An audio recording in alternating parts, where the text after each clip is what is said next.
Campaign 2016 segment tonight, we asked Fox News contributor Frank Luntz to do a focus group last night during the debate. Luntz polled 27 undecided voters in Philadelphia. He joins us now from Los Angeles. So we've got 4 clips. The first one in Hillary Clinton's worst moment. Roll the tape. Well, I hope the fact checkers are turning up the volume and really working hard. Donald supported the invasion of Iraq. Wrong. That is absolutely wrong. Proved over and over again. Wrong. He actually advocated for the actions we took in Libya and urged that Gaddafi be taken out. So why was that the worst moment? More often than not, her criticisms were well received because Donald Trump handled them so badly. But in that case, when she said, hey, let's get the fact checkers involved, they thought that was an ad hominem attack, that she was challenging him without his being able to respond. You could hear him saying wrong several times in the background. And voters just thought that that was an unnecessary political approach, and they thought that she deserved better. All right. Is it possible that no one cares about whether Donald Trump thought the Iraq war, the run-up, I don't care. I mean, I don't know why anybody would care at this juncture in history. Why? So what? You're correct, and that's because we want to know what they're going to do in the future. I mean, not what they've done in the past, and not what they thought in the past. I can report this. I know Trump. Trump didn't like that war. He didn't like it. And so I can tell you that's firsthand experience. All right, here is Trump's worst moment. Go. Well, you just opened the next segment. Well, look, could I just finish? I think I should. I'm going to give you a chance right here. And you take a look at her website. We're talking about racial healing in this segment.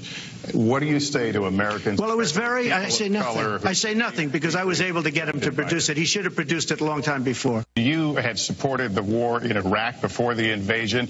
What makes your judgment? I did not support the war in Iraq. 2002. That is a mainstream media nonsense put out by her. All right, now why did Trump supporters not like that answer? Because he's defending himself. It's that he's talking over Lester Holt. Oh, the fact is, Bill, they didn't want him to talk over Lester Holt.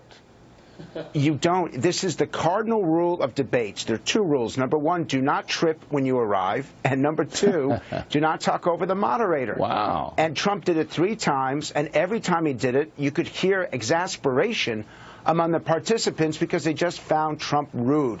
Someone needs to explain to him in debate prep, don't do this. Okay, I think he'll probably hear about this tonight.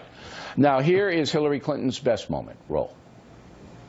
Donald has consistently insulted Muslims abroad, Muslims at home, when we need to be cooperating with Muslim nations and with the American Muslim community. They're on the front lines. They can provide information that we might not get anywhere else. They need to have close working cooperation with law enforcement in these communities, not be alienated and pushed away, as some of Donald's rhetoric, unfortunately, has led to. All right, so that's common sense. And by the way, they're all undecided, but some lean to Hillary and some lean to Trump, and that's why you have the different color lines. So that's basically a common sense play. But it's more than that. She's talking about working together at a time when Trump is, quite frankly, being very explicit about what his position is on Muslim Americans.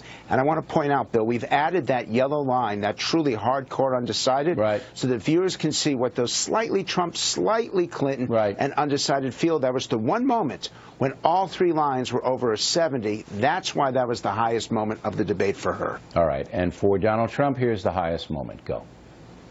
We buy products for our military, and they come in at costs that are so far above what they were supposed to be because we don't have people that know what they're doing. When we look at the budget is bad to a large extent because we have people that have no idea as to what to do and how to buy. The Trump International is way under budget and way ahead of schedule, and we should be able to do that for our country. All right, he's talking about his hotel in Washington, D.C. Okay, so fiscal responsibility, Americans want that. Is that what that was all about? It's even deeper. The number 1 issue isn't tax cuts, Bill. It's ending wasteful Washington spending. And what Trump is saying is that his businesses could do it. Apply those principles to Washington, D.C., and Americans would save billions, if not trillions of dollars if they would simply spend wisely, efficiently, and effectively. Okay, so that's Donald the Trump attractive needs message. to understand. If Trump focuses on ending wasteful spending, on creating a forensic audit of the federal government, I promise you, Bill, he would win this debate. Wow. I don't understand why he doesn't do it. That's what the American people want, and she can never promise it. She can't do it. Finally, of the 27 people who watched the debate, did you canvass them about, did they change their minds? What was their overall impression? Yes, we had 60 people who thought that Hillary won, 6 people who thought that Trump won, and 5 said that it was a tie. Overall, they were disappointed. A few people moved towards Hillary. A few people changed their votes. But they're going to watch the second and third debates. We're still going to get these 70, 75 million people paying attention. Bill, it's a very small segment that's going to determine the winner of the next election, and they still are open to being convinced. All right. Frank, we appreciate it, and we're going to have Frank back. Both the debates upcoming, he'll do the same thing now that we understand it.